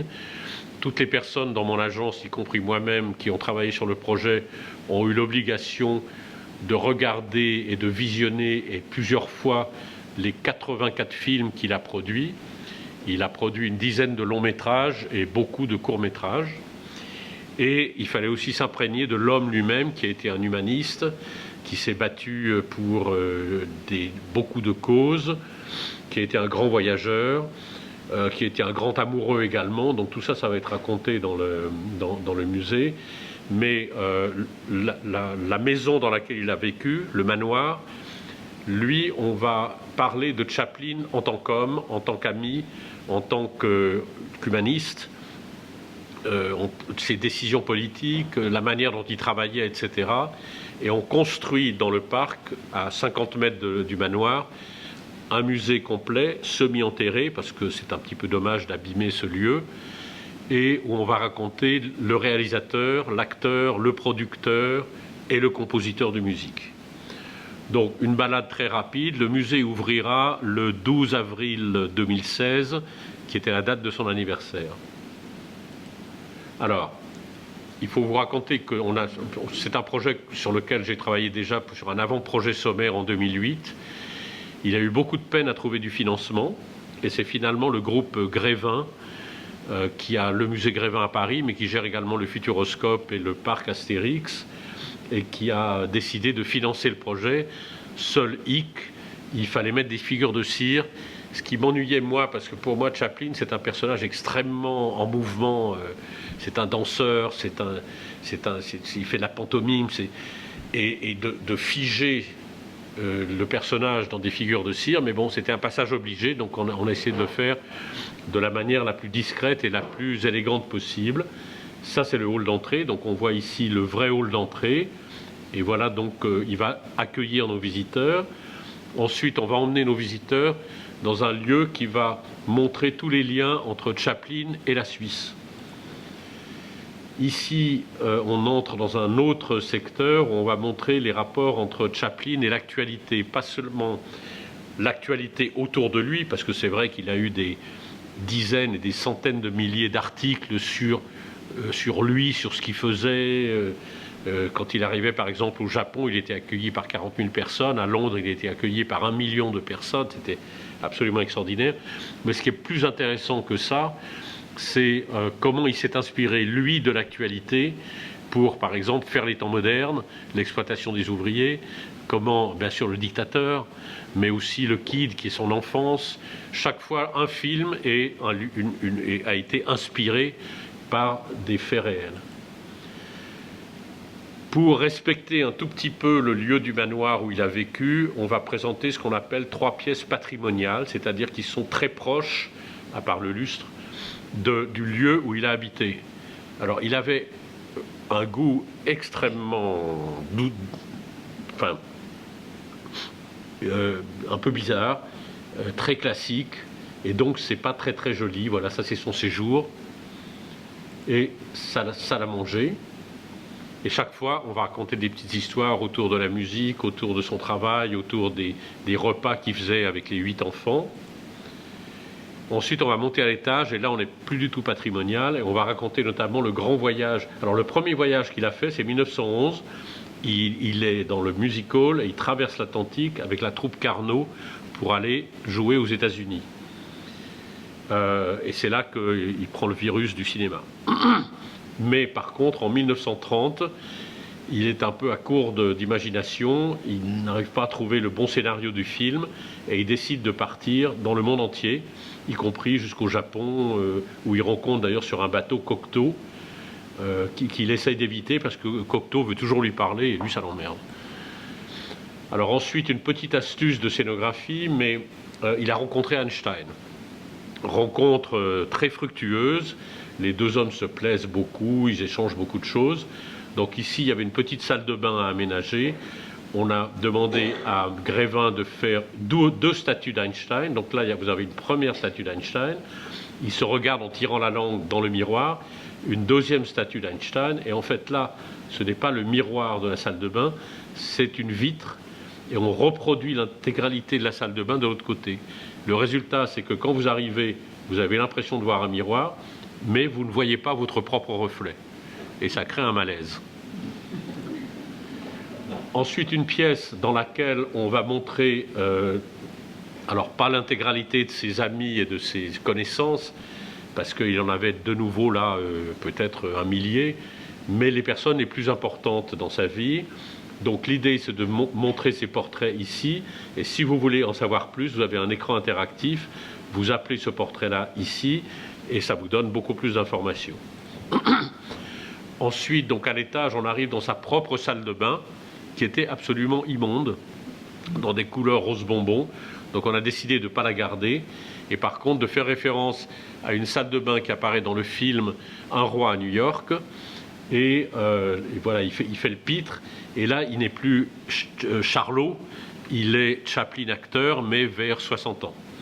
Et alors, petite astuce qu'il avait fait dans le film, au-dessus de la baignoire, il met un poste de télévision, et là, vous ne le verrez pas parce que c'est trop discret, mais il met un essuie-glace pour essuyer la vitre en cas de douche. On arrive dans sa chambre.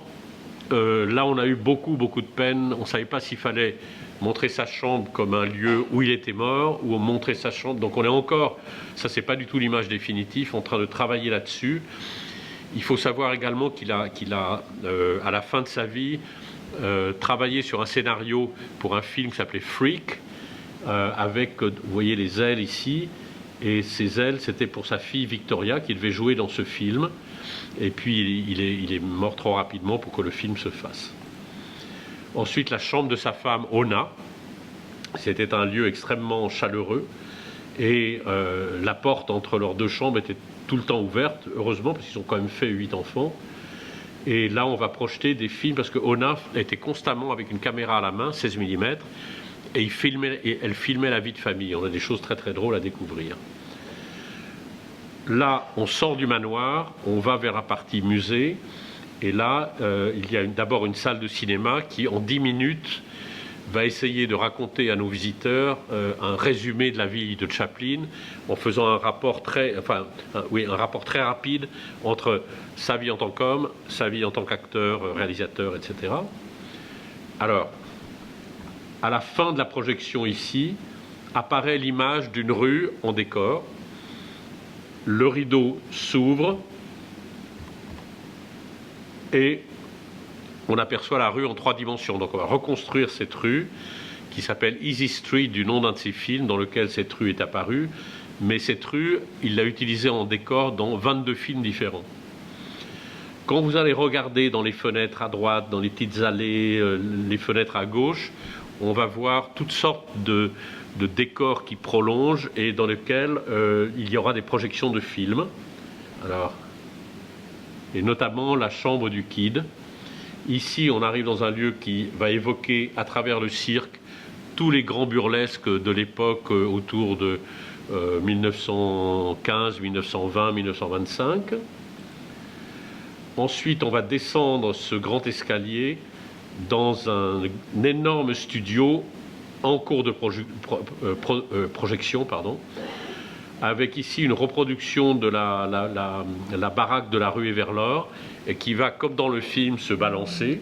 Donc on pourra entrer dans la... Voilà. Et on a également reproduit la machine des temps modernes, dans lequel le visiteur pourra s'introduire et entrer dans les engrenages. et une immense projection avec les moments les plus emblématiques de sa cinématographie. Ensuite, on va montrer une salle de montage de films, parce que c'est intéressant de savoir la technique. Il faut savoir que, par exemple, dans Les Lumières de la ville, il a fait, à certains moments, 300 prises de la même vue. 300 prises. Il était son propre producteur, donc il pouvait se permettre, c'était son argent. Et comme c'était un perfectionniste, donc après, vous arrivez ici avec 300 vues différentes, il faut choisir la bonne et la monter. Buster Keaton, parce que ça c'est une petite anecdote, ils étaient copains avec Buster et on va le retrouver plus tard dans d'autres circonstances.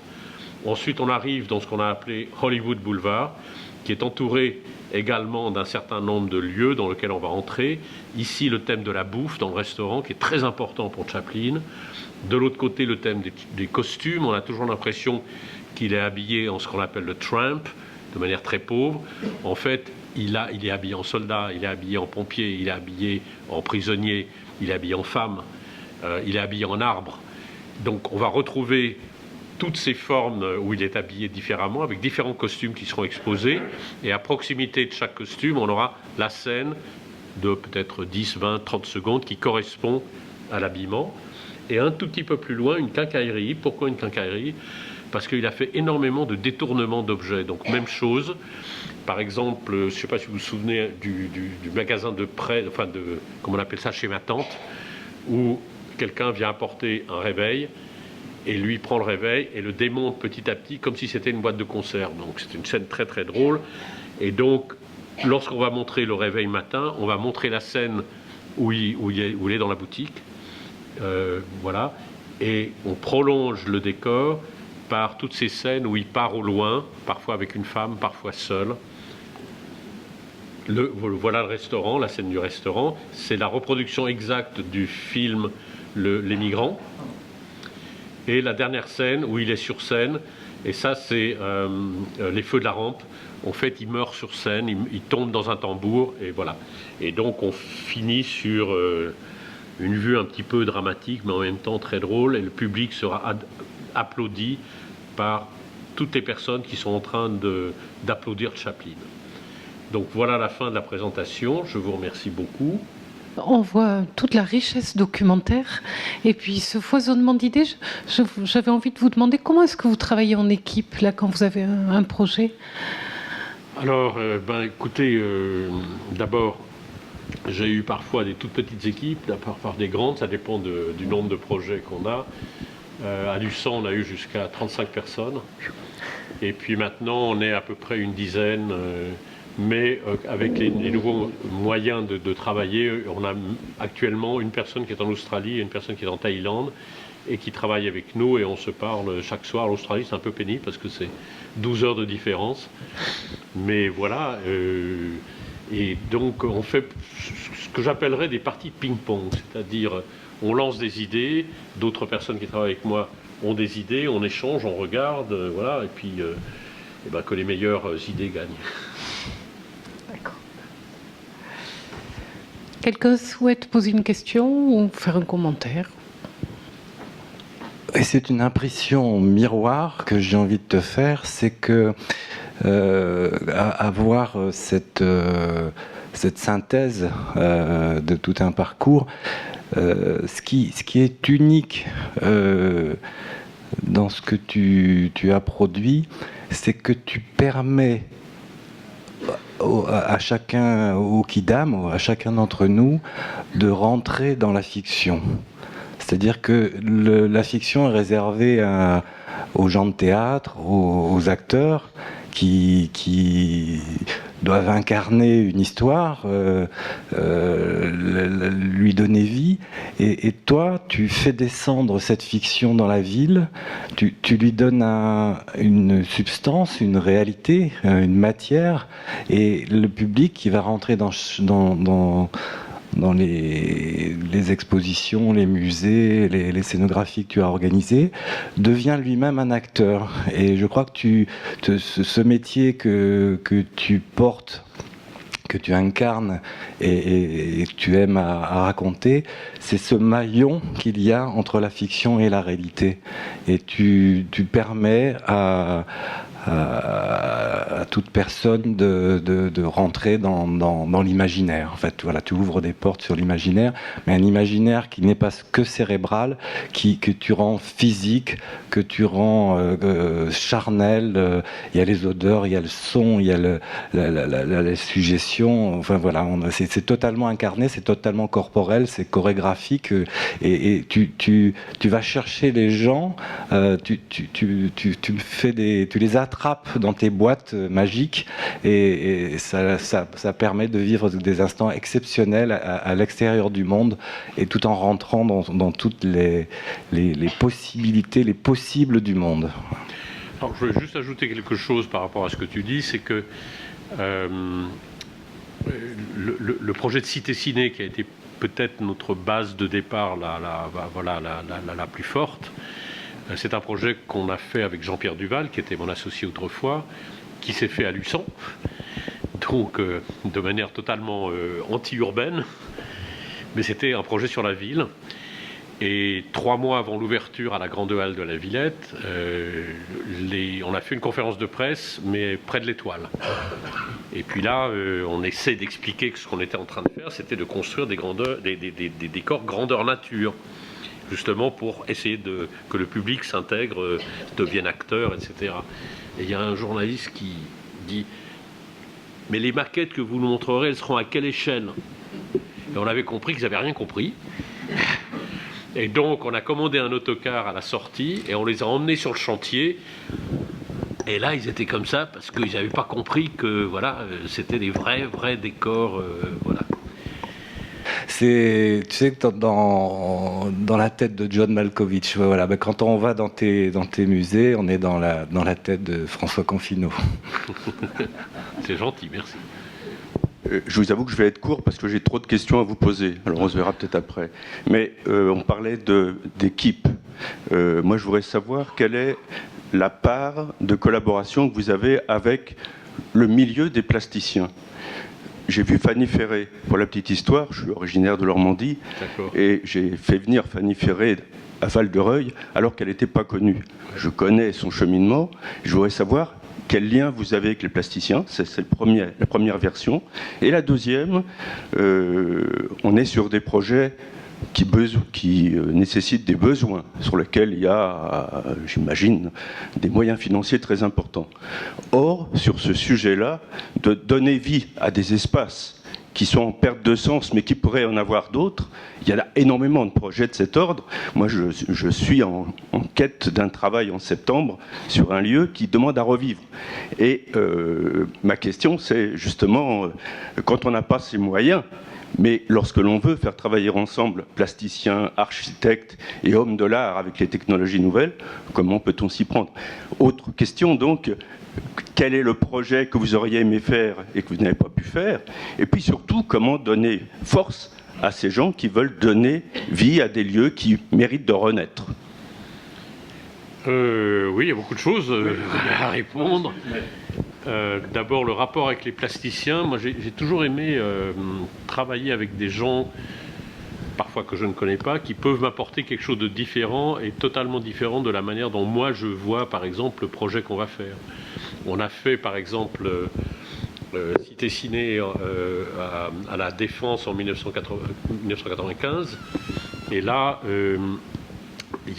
on avait comme partenaire financier EDF, qui nous a apporté pas mal d'argent. Il nous a apporté 3 millions de francs à l'époque, on en parlait en francs, et à condition qu'on travaille avec des plasticiens. Et donc on a fait par exemple, et donc à l'époque le slogan d'EDF c'était « On vous doit plus que la lumière ». Donc c'était un très beau thème. C'est dommage qu'il n'ait pas gardé, parce que je trouve que c'est vraiment... Et sur le cinéma, ça fonctionnait parfaitement, puisque le cinéma, c'est plus que de la lumière. Et là, on a fait appel à un couple qui, avec des espèces, comme si c'était des débris, arrivait par des rayons lumineux à recréer tout d'un coup, par le rayon lumineux lui-même, une projection qui devenait un objet identifiable. Voilà. Et donc là, on était séduits parce que c'était formidable. Ils répondaient parfaitement. Fanny Ferré, bon, c'est quelqu'un qui d'abord est un peu... Elle est très très timide. Elle est un peu sauvage. Donc il fallait apprivoiser, mais en même temps, sa maison est à 100 mètres de l'usine. Et donc, pour elle, c'était passionnant de faire ça. Et là, on lui a vraiment laissé carte blanche. On lui a dit, voilà, on attend pour faire 5 ou 6 blocs de sculpture, mais tu choisis les œuvres que tu aimerais développer, voilà, tu nous les proposes. Mais quand on travaille dans ce domaine-là, j'avertis toujours les artistes que c'est quand même une commande et qu'ils ne peuvent pas complètement faire une œuvre sans qu'elle ait un lien et que nous, on doit être au courant de ce lien-là parce qu'autrement, c'est pas possible. Je ne sais pas si j'ai répondu à peu près à votre question. Ensuite, je voulais dire 2-3 mots quand même sur qu'est-ce que c'est une équipe qui travaille. Alors nous, à l'agence, on fait de la scénographie. On fait beaucoup de recherches sur le contenu, donc parfois on fait appel à des spécialistes. Parfois la maîtrise d'ouvrage nous livre suffisamment d'informations. Ensuite, on a besoin de scénographes. Dans les scénographes, ils viennent d'où? Ils viennent d'écoles de design, ils viennent d'écoles d'architecture, parfois ils viennent d'écoles d'art, etc. Maintenant, il y a des formations à Nantes et à Strasbourg.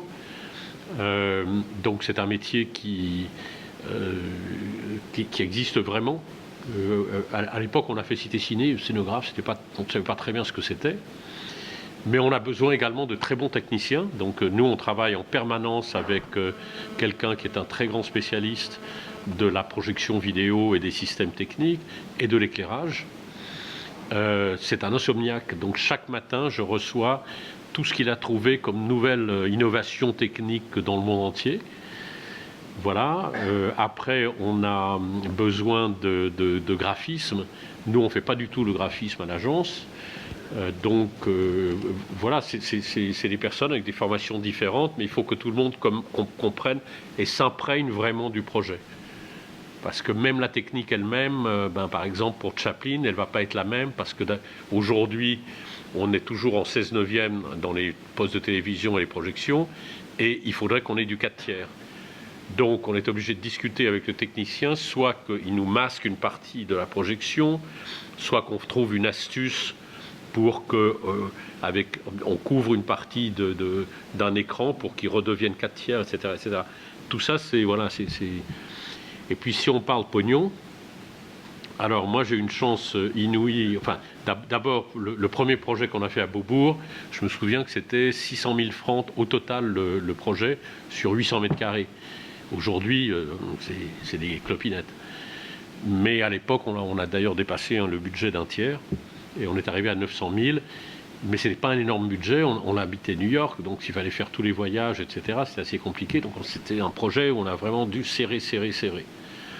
Le projet suivant, vraiment, je ne parle pas d'architecture, mais essentiellement de scénographie, ça a été Cité Ciné. Et là, il y avait une personne qui s'appelle François Barré, qui a été après président de Beaubourg, mais à l'époque, il était directeur de la... Comment ça s'appelle le centre de création industrielle, voilà. Et quand on lui a présenté le projet, il a senti tout le potentiel, et là, il est allé voir, c'était un ancien énarque, et donc il avait quand même des copains très très haut placés au gouvernement. On a réussi, et c'était Jacques Lang, et Jacques Lang, il a compris le potentiel de l'exposition, et il a aligné tout l'argent qui était nécessaire. Et maintenant, c'est fini. Hein. Le ministère de la Culture, ils vont pas allonger 16 millions. À l'époque, ils ont allongé 16 millions. Et Cité Ciné, ce qui est très dommage, c'est qu'on a dû fermer au bout de 3 mois et demi après 450 000 visiteurs. On prolongeait de 1 mois et demi et on rentrait intégralement dans nos fonds. Et donc après, on a réussi quand même à vendre un certain nombre de projets en leur disant qu'on pouvait faire des projets rentables et qui pouvaient rapporter de l'argent. Et le projet de Cité Ciné, quand il est parti en Belgique avec un producteur privé, il a fait de l'argent. Au Canada, aussi avec un producteur privé, il a fait de l'argent. Et le musée de Turin du cinéma, il fait 600 000 visiteurs, enfin 500 à 600 000 visiteurs par an, à 10 € l'entrée, ça marche bien. Et le musée de l'automobile qu'on vient d'ouvrir, il est passé de 30 000 visiteurs avant à 400 000 visiteurs en moyenne aujourd'hui. Voilà. Donc c'est plus facile de trouver de l'argent quand on a pu prouver qu'on en avait fait auparavant. C'est peut-être un peu immoral, mais c'est comme ça. Honfleur, Éric Satie à Honfleur. Alors, Éric Satie à Honfleur, ça a été financé entièrement sur la cassette de M. Nicolas Sédou, qui peut se le permettre. Et donc, le projet a coûté 15 millions d'euros, dont à peu près 2/3 pour la restauration des 2 maisons, et ensuite 1/3 pour la partie scénographique. Mais si on a un site, si vous allez sur le site, vous pouvez voir même les budgets pour chacun des projets. Donc, pour vous donner une idée, Chaplin, le projet de Chaplin, c'est un projet à 50 millions d'euros, depuis que le franc suisse est à la parité de l'euro. Et là-dessus, il y a 35 millions pour la partie architecture, 5 millions pour la partie restauration du manoir et 10 millions pour la partie scénographique, sur 2000 m² à peu près de scénographie. Voilà. C'est des bons budgets. C'est une remarque plutôt qu'une question. Moi, j'ai beaucoup apprécié, c'est votre introduction avec les images plastiques dans vos voyages. Et après, quand on voit, vous avez les nourritures vous-même plastiques, avec cette recherche qui est fondamentale et qui est extraordinaire. Même s'il n'y a pas un lien direct, on comprend votre imaginaire, on comprend les éclairages, on comprend les couleurs. Enfin, j'ai trouvé ça extraordinaire sur cette présentation. C'est une remarque. Je ne savais pas où j'allais, donc c'est un essai, donc merci. Je le trouve très réussi parce qu'on n'en parle pas souvent dans les projets de tout ce qui peut se passer avant. Et donc, c'est pas un métier où on se met à... on est toujours... si on vous téléphone du monde entier, en plus de ça, à des heures impossibles, mais disons, cette nourriture de vos projets, j'ai trouvé que c'était pour moi une belle démarche. Merci. Pas d'autres questions ? Non, apparemment, je crois que... Merci beaucoup. Juste une toute petite question. Vous avez parlé du site de Barjac avec Anselme Kiefer. Oui. Ça vous fait rêver, j'imagine, et ça vous donne des idées, ce site ? Ah bah oui, non, mais là, c'était... Parce que le Guggenheim était intéressé à un moment à la fondation. Oui. Moi, autour d'ici, il y a 2 lieux qui m'ont laissé un souvenir extraordinaire. C'est cette visite qu'on a fait avec Catherine à l'automne dernier. C'est plus un atelier, c'est le territoire de Anselme Kiefer. Et puis également, j'ai eu la chance, parce que j'ai été nommé jury pour le projet de la grotte Chauvet, la reproduction de la grotte Chauvet. Et en tant que jury, j'ai exigé de pouvoir voir la grotte, parce que j'ai dit, comment voulez-vous que je juge si je ne vais pas dans la grotte ? Et donc Chauvet m'a emmené 4 heures dans la grotte. C'est extraordinairement émouvant. Merci voilà. beaucoup. Merci beaucoup.